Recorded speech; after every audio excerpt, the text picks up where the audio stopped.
कई सौ वर्ष पहले आकाश में एक अद्वितीय परिस्थिति बन गई। त्रिदेव ब्रह्मा, विष्णु और शिव आपस में बात कर रहे थे। वे बहुत गंभीर और विचारशील थे, क्योंकि उन्हें एक महत्वपूर्ण प्रतिज्ञा करनी थी। ब्रह्मा बोले, हम तीनों को इस ब्रह्मांड के निर्माण का जिम्मेदारी है। हमें इसे सुरक्षित और स्थिर बनाना होगा। विष्णु ने जवाब दिया, हाँ, लेकिन हमें इसके निर्माण के लिए अपने अद्वितीय शक्तियों का उपयोग करना होगा। शिवजी ने अपने तपस्या से दिलाया, आपकी बात सही है, लेकिन हमें इसके लिए सबसे बड़ी और अद्वितीय प्रतिज्ञा करनी होगी। हम एक अद्वितीय त्रिमूर्ति बनेंगे। ये प्रस्ताव तीनों देवों ने मान लिया और वे एक हो गए। उन्होंने अपनी शक्तियों का एक साथ उपयोग किया और एक अद्वितीय त्रिमूर्ति बना दिया। इस नई त्रिमूर्ति का नाम देवताओं का संगठन था। वे तीनों एक साथ काम करके ब्रह्मांड को सुरक्षित और स्थिर बनाने का काम करने लगे। एक दिन त्रिमूर्ति अपने दरबार में बैठे थे। उन्होंने ब्रह्मा को पुकारा और कहा, ब्रह्मा, तुम्हारी दृष्टि के आगे कुछ सवाल हैं। ब्रह्मा ने विश्वास दिलाया, हाँ, कहिए त्रिमूर्ति, मैं सब जानता हूँ और सवालों का उत्तर देने के लिए तैयार हूँ।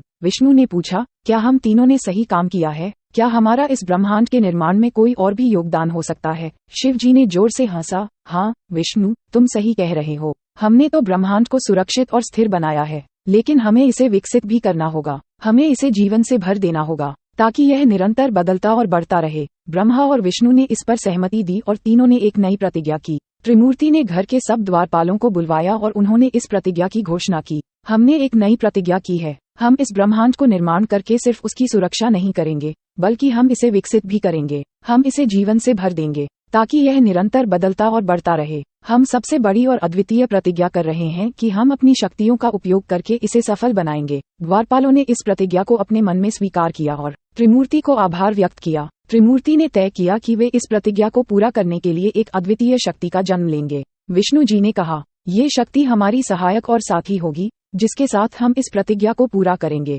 शिव जी ने जोर से हंसा, हाँ विष्णु, तुम सही कह रहे हो। हमें इस नई शक्ति को अपनी साथी बनाना होगा, जिसके साथ हम इस प्रतिज्ञा को पूरा करेंगे। इस प्रतिज्ञा के बाद त्रिमूर्ति ने एक अद्वितीय शक्ति को जन्म दिया। ये शक्ति थी देवी, और वह तीनों देवों की साथी और सहायक थी।